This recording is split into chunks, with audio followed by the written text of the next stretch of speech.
Bienvenue chez les prophètes, la meilleure émission de la République. J'aime bien dire ça. Alors, je reçois pour vous, pour la deuxième fois, Maman Eunice Dalo Lombo Ara, la lionne. Elle a souri. Maman Eunice, vous allez bien? Oui, ça va bien, merci. Je vais très bien. Détendu? Oui. Ok. Comment étaient les premiers épisodes? Je sais pas, hein. C'est à vous de me dire et aux téléspectateurs. Je sens que lorsque ils vont nous suivre dans leurs écrans, ils ne seront pas déçus des révélations que vous avez faites. Bien que je trouve que vous avez quand même porté des gants. Est-ce qu'au deuxième épisode, vous n'avez pas porté des gants? Je répondrai comme je pourrai. Hey, et combien comme je pourrais. Alors, j'aime toujours garder cette ambiance détendue parce que je vois que le premier épisode était rempli de beaucoup d'émotions. Moi-même, quand j'ai révisualisé dans ma tête, je me suis dit, si j'étais à votre place, peut-être que je ne saurais pas répondre à certaines questions. Vous avez gardé votre calme. Je vois vraiment que vous avez été coaché pour répondre aux questions. Alors, souffrance inconnue de la fille d'un pasteur. Cette fois-ci, on va ramasser ce qu'on a laissé au premier épisode et puis on va continuer dans le deuxième épisode.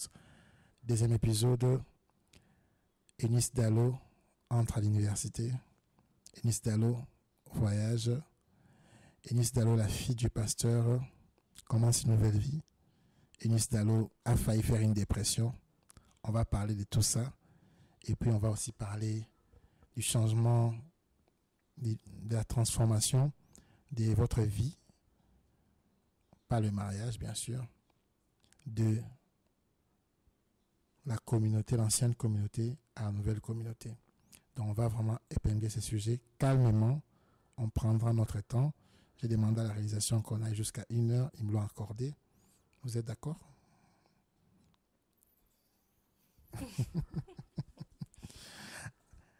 Alors, je vais directement aller tout droit au but. La première question. Eunice Dalo, fille des pasteurs, qu'est-ce qu'elle aurait aimé avoir qu'elle n'a pas eu pendant son adolescence? Plus de présence de mon père. Je m'en doutais. Now you are talking comme disent les anglophones. Plus de présence de votre père. J'ai évoqué que une phrase d'un poète de notre pays, Baïbinga Bomwana, vous a dit non, on ne vous a pas volé l'enfance. Mais si j'ai dit qu'on vous a volé votre père, ou bien on vous l'a confisqué, vous serez d'accord avec moi? En quelque sorte, je pense que c'est un sentiment que tout enfant de pasteur ressent. Que c'est pas ton père seulement, c'est le papa de plusieurs.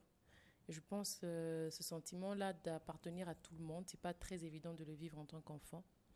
Et je pense que tous les autres enfants de pasteurs qui me suivent seront d'accord avec moi. Moi, j'aimais pas qu'on dise notre papa. Je disais, c'est pas votre papa, c'est mon papa, c'est votre pasteur. Bon, après, avec la vague de daddy venue de l'étranger, ça fait que voilà, on appelle un pasteur daddy, mais en fait, c'est mon père et c'est votre pasteur.